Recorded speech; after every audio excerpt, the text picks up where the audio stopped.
The only garbage I see floating out there is his supporters.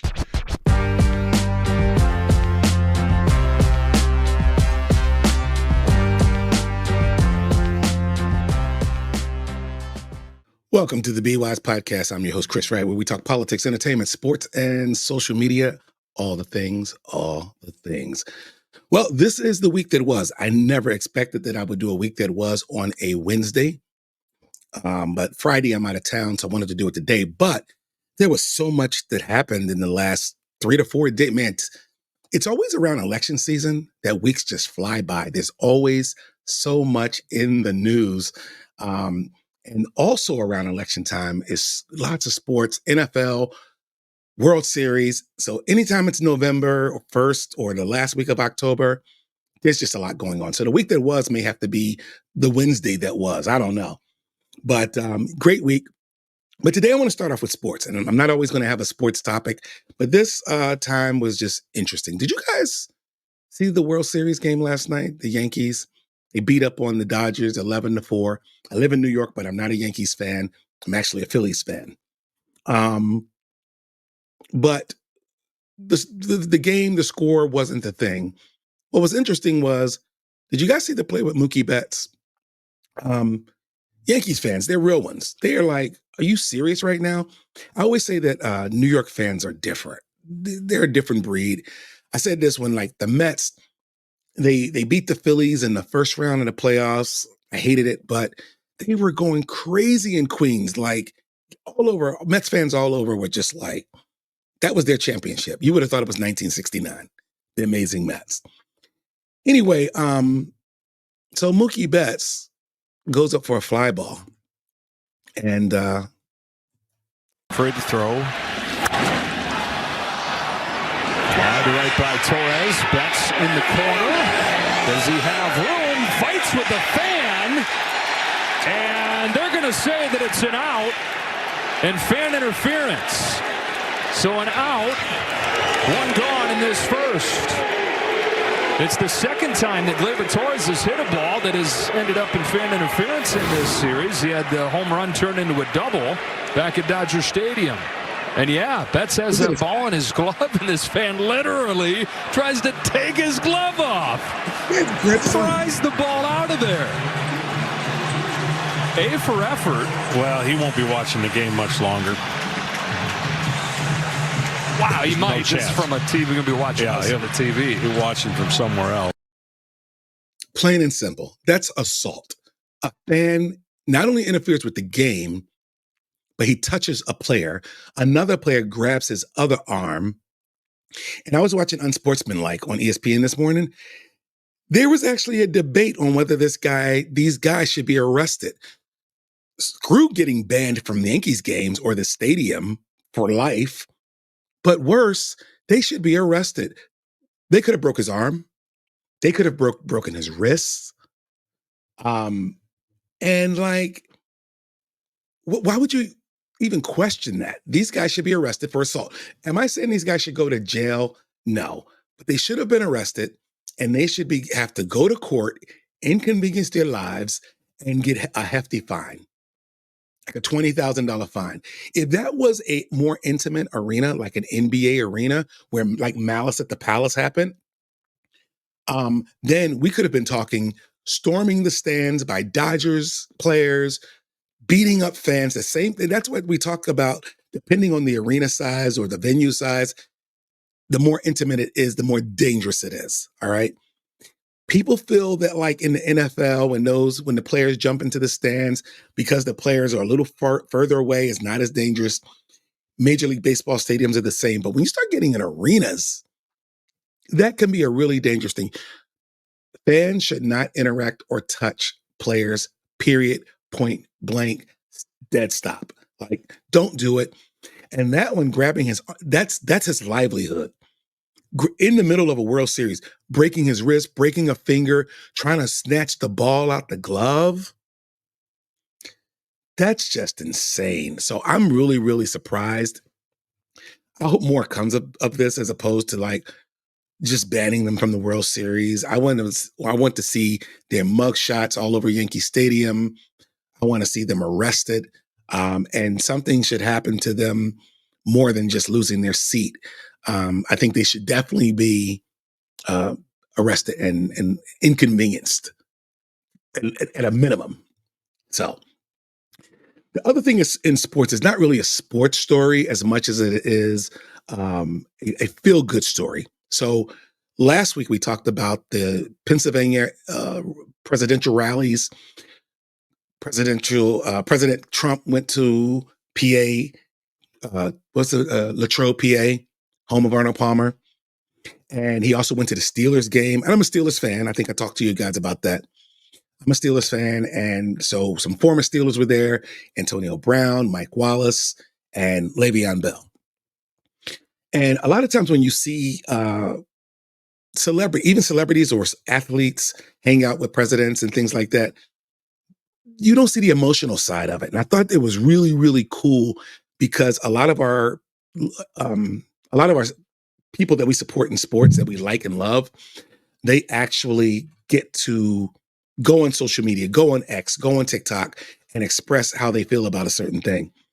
So Le'Veon Bell did a whole TikTok about like what it was like to hang out with Donald Trump. And he was like a kid in a candy store, but bear with me, watch this TikTok. It is just so fun. And I was excited for Le'Veon Bell. I told y'all, hey, the last 2 days ain't been insane, ain't been the craziest 2 days of my life. I will be lying. Not only the rally was crazy. I done fought, I done played big football games, playoff games, regular season, Super Bowls. I've never had a feeling like I had 2 days ago at that rally when I was behind that mic in front of America. Like in front of maybe more than just America, bro. I was in front of like millions of people, bro. And let me tell you how real Trump is. Because one, I didn't know I was gonna get caught up on the stage. I did not know that. I knew AB was gonna do his speech. I knew I was gonna go on stage with AB because AB was like, yeah, you coming on stage with me, boom. And shout out to AB for that, because AB a real one for that. See, hey, bring me on stage with me. When Trump went up there and talked, bro, I had no idea, zero clue that he's gonna call me on stage, right? Not only do he call me on stage, shake my hand, you know what I'm saying? He talked to me a little bit, but I'm just thinking like, all right, that's gonna be it. I'm cool with that. Got my little photo op, I'm cool. All right, boom, flick it up with Trump, shook his hand, I'm cool. Bro, he like literally looked me right in my face and he just backed up and he was like, you got anything to say? You can say it. Like, bro, he holds his arm out like this, bro. Basically said like, yeah, the mic yours, bro. Hey, y'all, I got so nervous, bro. I got shook. I seen the mic wide open. I'm like, damn, but it's my opportunity. I'm like, shit, I can say whatever I want on this stage, but it's like, I didn't want to embarrass myself or say nothing too crazy, you know what I'm saying? But I wasn't about to not say nothing, so I got on there and said whatever. I think I said go Trump or vote for Trump or something. But I wish like I wasn't so nervous. But basically what I'm trying to say is, bro, Trump a real one, bro. He a real one. Like, he ain't tell me like that he gonna let me say anything or nothing. He ain't tell me he gonna call me up, bro. He just did that, bro, off the love. I get it. He might, you know what I'm saying, want to win the election, whatever. But I'm trying to tell y'all, bro, he didn't have to do that. Like, I could have went up there and just really, I could have messed up everything. I could have went on the stage, bro, got on that mic and messed up everything. That's why y'all don't understand that Trump is a real one, bro. Sunday come, we got the tailgate. The tailgate was crazy. The Steel fans came out. We had basically like another little mini rally, whatever, but bro, it was crazy. The fans were amazing. It was hot, but AB came out. Hey, we had a blast, bro. The tailgate was crazy. After the tailgate, we go to the airport, to like little private little airport thing. Now we with the little Secret Service, little agent people, because we about to link with Trump, because now we going to the game with Trump. I want y'all to, bro, wrap your mind around this. Le'Veon Bell, me, myself. But I done played with the Pittsburgh Steelers. I done played with the New York Jets. I am about to watch this football game, the Pittsburgh Steelers and the New York Jets play. And I'm about to watch this game with Donald Trump. I'm about to ride with him to the game. Secret Service. You get what I'm trying to say? Like, I don't think y'all really processing what I'm trying to say. Then we get to the game. I can't skip this part. So the airport, like if you just a normal ride to the airport, from the airport to the stadium, it's gonna take you 50 minutes, 55 minutes. But when you ride presidential, bro, we got there in 8.5 minutes.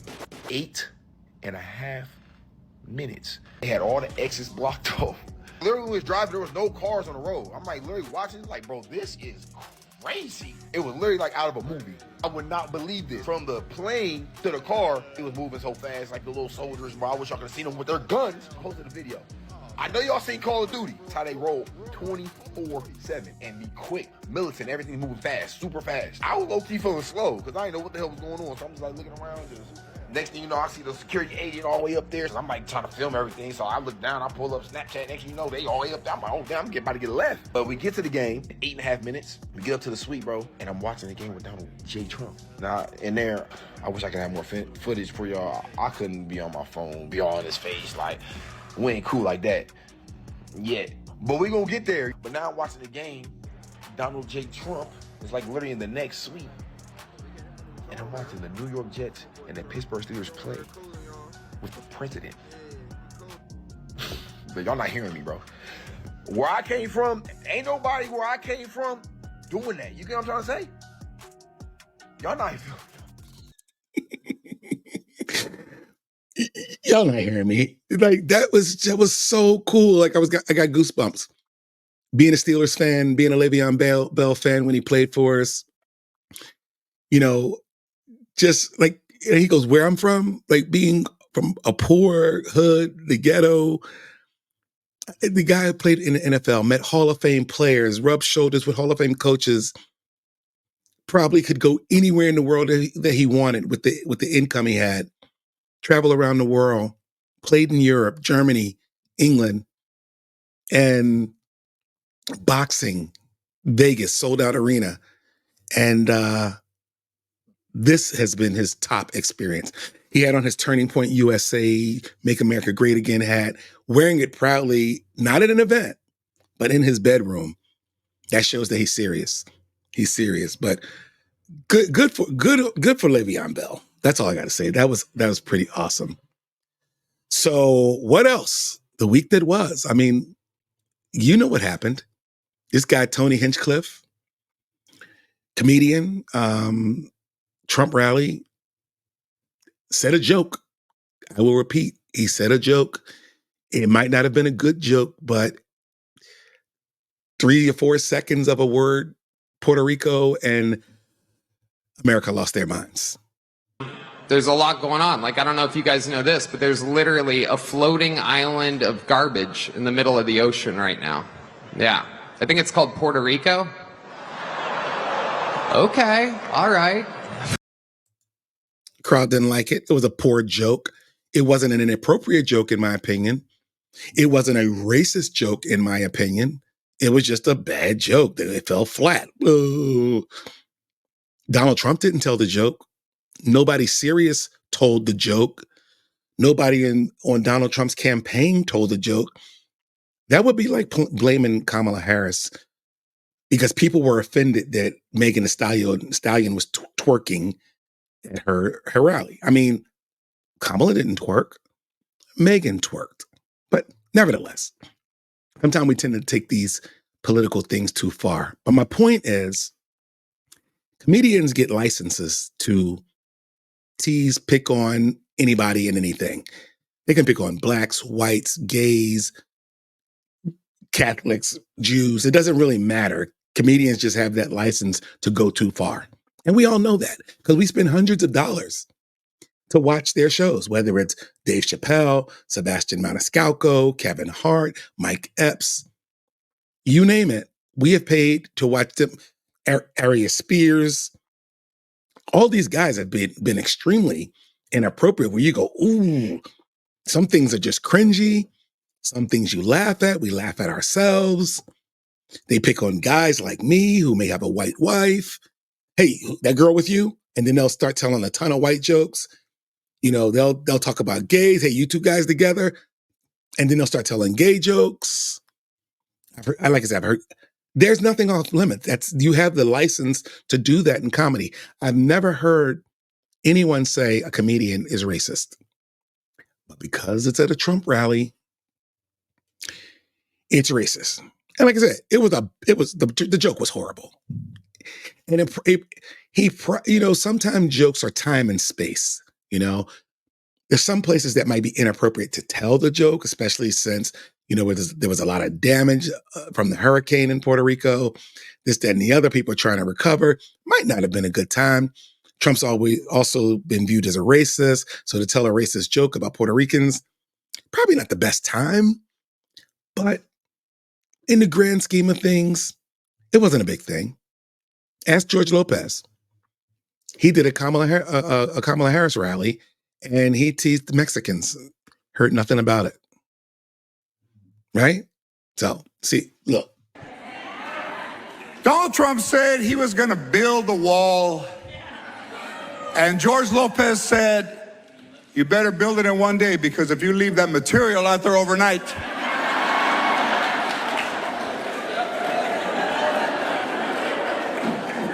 he also said that he was going to get Mexico to pay for the wall. I wish you would have asked me. We can't even really split a check at a restaurant, but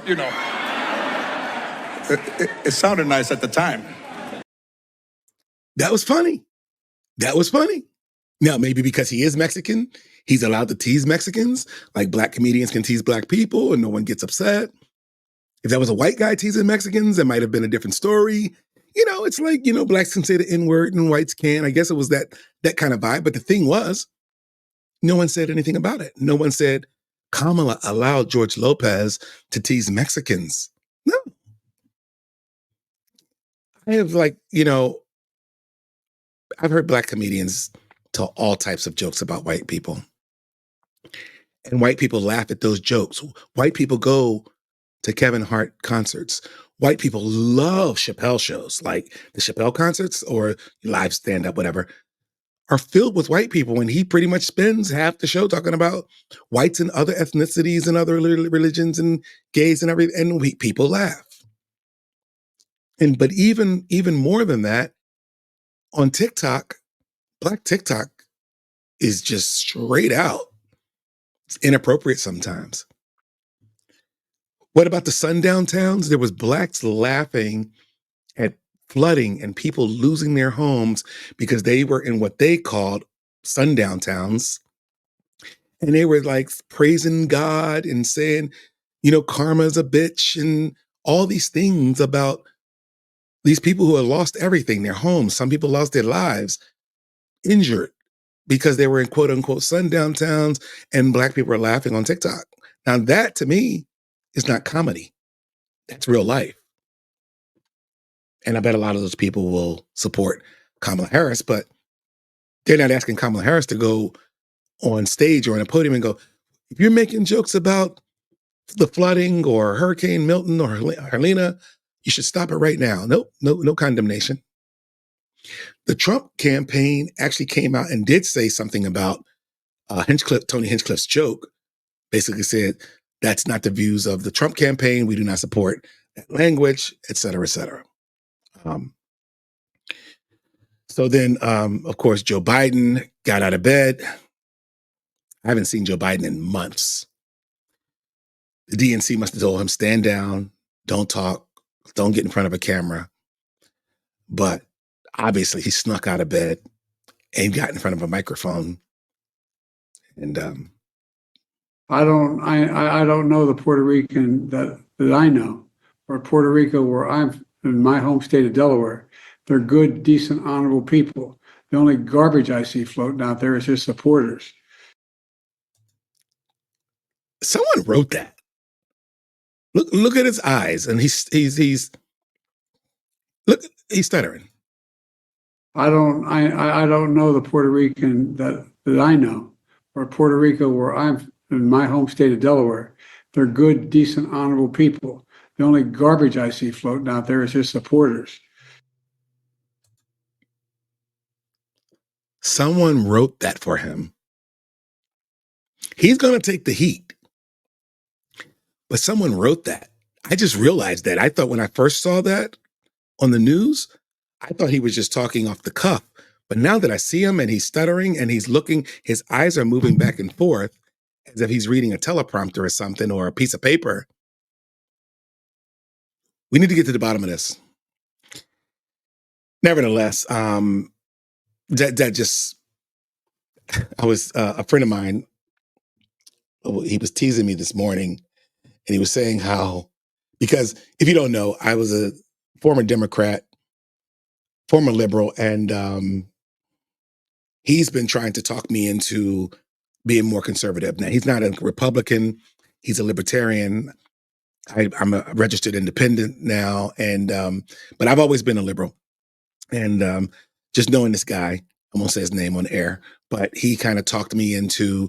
I mean, I just kept hearing it over and over again. Everything he was saying over the years have been making sense about conservatism and how it's beneficial to America. And he sent me a text this morning. Congratulations, Chris, LOL. You missed out on the deplorables and irredeemables, but you are present for being called garbage. Welcome to the party. And that, it's so right, because deplorables and irredeemable is a nice way of saying you're a degenerate, but at least it's in big word. Hillary Clinton said those things in 2016, and now they just flat out and says you're garbage. So kudos to them for teasing me first thing in the morning. What time you send me that? 8 o'clock. Nice wake up call. But yeah, that was just the whole garbage thing. I just felt like someone should have just told Joe to stay in bed, but someone called him out of bed and told him, Mr. President, read this. You need to make a statement. And he read it. And yeah, I don't know. So like I said, Black comedians, TikTok, they've all done the same thing. This is nothing new. Okay. And everyone talks about Donald Trump name calling and things like that. Well, there's a ton of names that Republicans and conservatives are called. And now we've gotten down to garbage. So just wanted to go there. All right. Next big story before we go. I got two more on the week that was is so Donald Trump was on the Joe Rogan podcast. And I just want to let you know, it was great. It was really, really good. It was a 3-hour podcast. And I do want to clear something up. This was not Joe Rogan endorsing or supporting Donald Trump. This was Joe Rogan saying, I want to invite Donald Trump on our podcast, and I want to invite Kamala Harris also on the podcast. Now, if you watch Joe Rogan, all of his podcasts are well over an hour. Some are 2 hours, some are 3 hours, depends on the content, depends on who he's interviewing. And of course, he reached out to the Kamala Harris campaign, said we'd love her to come on the show, and they wanted to dictate the terms. One of the things they said is, well, you only get an hour. He's like, well, and we also want the questions. Joe Rogan said, I don't roll like that. So thank you very much for the consideration. We're going to opt out. Donald Trump, on the other hand, saying, sure, I'll come on the show. Give me a day at a time. How long I'm going to be there? It should be less than 3 hours. Yeah, absolutely. I'll come on there. I'm ready. Let's go. And prior to that, Donald Trump had also did the Flagrant podcast with Andrew Schultz. And that was like an hour and 28 minutes. And you got to remember, this is with editing. I'm sure they do a little bit of editing just to clean it up a little bit. Maybe the president has to go to pee or something like that. So it is chopped up a little bit. But for the most part, it's still 3 hours long. And on the Flagrant podcast, it was 90 minutes long. And the Joe Rogan interview was 3 hours. As of today, 39 million views. I think before the election, it's going to hit 50. And I might be cutting it short. That's the opportunity that Kamala missed out on, is having 50 million people watch a podcast with Joe Rogan. And what I liked about it wasn't a boring 60 minutes type interview, Brett Baer type interview. It was fun. It was comedic. They laughed, they joked, they talked, they brought up old times, old things. And it was just good to see DJT, Donald J. Trump, in that kind of environment where he could let loose, be himself, let his hair down, call some people names. He talked about General Kelly. He talked about Bolton, all the old people that worked for him on his staffs. And it was just a really, really good interview. Highly recommend you go and watch it. But Kamala Harris was invited, so this wasn't a partisan thing. Now, the reason I have on the screen Trump on Rogan and The View, because in that interview, they did talk about, prior to President Trump coming down the golden escalator and actually deciding he was going to be a president, he and Joe talked about in the old days when Hollywood and the music industry loved Donald Trump, how he was welcome. People loved him on the show. He knew a lot of celebrities. He would be on Howard Stern all the time. He was on The View a couple of times, this, that, and the other. He was on Oprah Winfrey. He was everywhere. Dr. Phil, you name it. If it was a talk show, The Apprentice guy, top-rated TV show, 12 seasons, by the way, he was on those shows. And they may have embellished a little bit about how friendly The View was to him and when it was. But Whoopi Goldberg, kudos to her. She had receipts. And she talked about how that really was. And we're going to watch that. One thing I do want to mention is Joe Rogan said on the podcast, I can't show clips from The View for licensing and copyright reasons, and they may flag us. And Joe Rogan's about getting paid. One thing about YouTube is if your video is flagged for copyright, they demonetize it. How much money do you think Joe Rogan's going to make off 50 million views? He didn't want that flagged or copywritten. And that way he would have to edit out the parts with the video in it and get his money. So, but The View didn't mind using Joe Rogan clips on their show. So let's take a look and we'll go from there. You know who made a campaign stop on the Joe Rogan podcast Friday night. And with all the issues Americans are going to be voting on, you know where they started the interview? Take a look. It was the episode of you when you were on The View. And I think it was 2015 or 2006, like when you were running for president. Right. Okay, let's stop there. There's a lot of fake news coming up, so we're going to clear some of it up as it happens.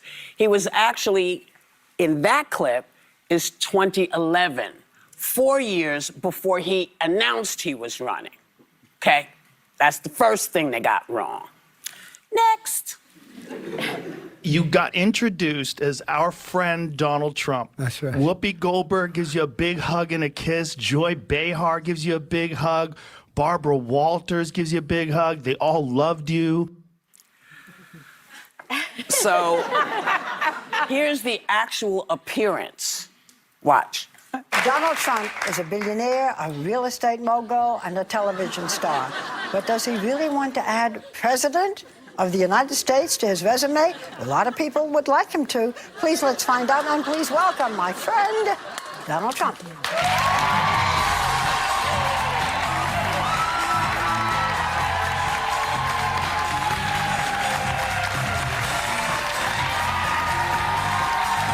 The crowd loved him, though.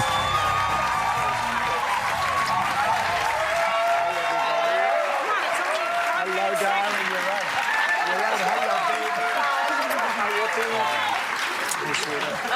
baby. We're so happy to have you. Whenever you're on with us, we're very happy. We love it. So, Barbara was her usual polite self, as she was with every guest. But did I look warm and fuzzy? Was that a warm and fuzzy welcome from her?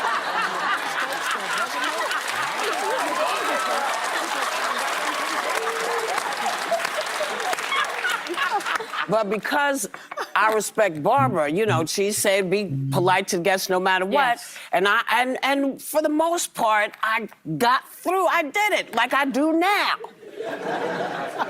But here's where they really messed up. Watch. They're talking about you in such a favorable light. Honey, Joe, I think you missed this part. Take a look. I want him to show his birth certificate. There's something on that birth certificate that he doesn't like. Oh my God. That's a terrible that is thing just to say. the worst I'm thing. telling He was you. 3 pounds. Whoopi, I love you. I'm Donald, telling I love you. you too. I think that's the biggest pile of dog mess I've heard in ages. The question is, there's something on his birth certificate he doesn't want to show. It's not because he's black. Let him show has nothing to do with that. By the way, Because I've has never heard nothing any to white do with it. president asked to be shown the birth certificate. Everybody does. When you become a president of the United States of America, Okay, listen. you know that he's Let him American. show I'm his sorry, birth that's certificate. BS.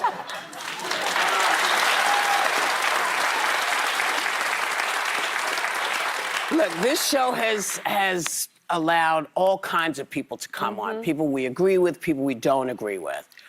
I've not been a fan of this man's. So she had receipts.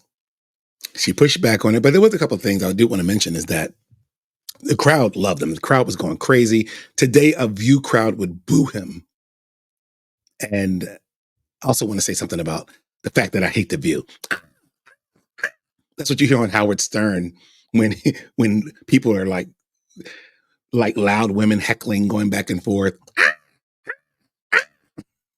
Anyway, I just thought that was funny. Anyway, the reason I don't like The View is because they talk over each other constantly. There's always kind of like over chatter and bickering, and they yell at each other. And you don't, after an hour watching it, you're going, what the hell did I just watch? But kudos to Whoopi. She did have receipts. But like I said, the crowd loved him. They went crazy when he came out. He said, I love you, Whoopi. And she said, I love you too, Donald. But, and he was like, she's like, because he's black. And he's like, that has nothing to do with it. So it was friendly discourse, but it wasn't like there was hatred going on the stage. Now Whoopi's trying to act like I absolutely hate the guy, can't stand him, blah, blah, blah, blah, blah. But yeah, so again, but that has no reason. I do want to say, do watch the Joe Rogan interview. They might have gotten that one wrong, or maybe they embellished a little bit, and also like that was 3 years before he came down the golden escalator. And so I just want to point that out. More importantly, as I end this show, something very important happened today, I guess. Steve Bannon is out. If you don't know who Steve Bannon is, or if you just got into politics, Steve Bannon was a strategist, White House strategist for Donald Trump. A strategist is kind of like a director. Hey, president, you should do this. President, you shouldn't do this. Say this. Not a speechwriter, but more like the person who decides the direction MAGA is going to go, or the direction the party is going to go. So if Obama or Kamala has a strategist, basically it's the person directing the presidency, of not telling them what to do, but the best things to do and how to do it. Things they should support, things they shouldn't support. Hey, should we go in Ukraine? I wouldn't do it now. I probably would do it in 6 months. Let's talk to Putin. Let's have a conversation with this person, this world leader. What should we do about, Palestine, Israel? Let's have a conversation with Bibi and blah, blah. That's what the strategist does. Anyway, in all of that, Steve Bannon may have committed some, I don't know, some improprieties, I guess, or some situations but to me, it wasn't enough to go to jail for. Okay. He certainly shouldn't have gone to jail. He calls himself a political prisoner. And I kind of agree with that. I wasn't a big Steve Bannon fan because at the time I was a Democrat, and anything that was Donald Trump at the time I was against. But I guess what I want to point out is the fact that Steve Bannon went to a federal prison for 4 months, and he got to hang out with real criminals, real prisoners, not like him, political prisoners, but real prisoners who was in there for tax evasion, fraud, crimes, RICO acts, things like that. And he's still MAGA. And when he comes out, now he has prison mentality. He's had prison conversations, and his press conference, his speech can be found on YouTube. It's like 21 minutes long. Go watch it. But there was a small piece in there that really resonated with me, and I'll share that with you right now. I went to a federal prison for 4 months. Now, Nancy Pelosi and Kamala Harris and Merrick Garland thought they were going to do two things. Number one, they were going to shut down the war room and not have that as a voice for the grassroots movement of MAGA in this country. And number two, break me. Well, I think you can see today I'm far from broken. I've been empowered by my 4 months at Danbury Federal Prison. Why was I empowered? Because I was able to listen, to observe, and to learn from working class minorities young African-American men and Hispanic men. And yes, Puerto Rican men. So whatever MAGA got wrong the first time around, it's going to be corrected. Because Steve Bannon will be, now, he may not be in the White House ever again, but trust me, he will have a hotline to Donald Trump. You ever watch, oh shoot, what was the show with Kevin Spacey? I forgot. Damn, I'm having a brain fart. It's like one of my favorite shows. All right. Anyway, damn it. I hate that I forget the name of the show and I watched it twice. Anyway, but on that show, the president had people in his ear that weren't in the White House. Okay. And that's the kind of guy that Steve Bannon could be to Donald Trump.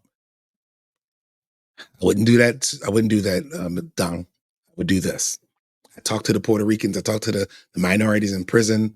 This is the direction that we need to go if we want to gain support. In fact, these next few days before the election is crucial because now he can even talk to Donald and talk to him about the campaign.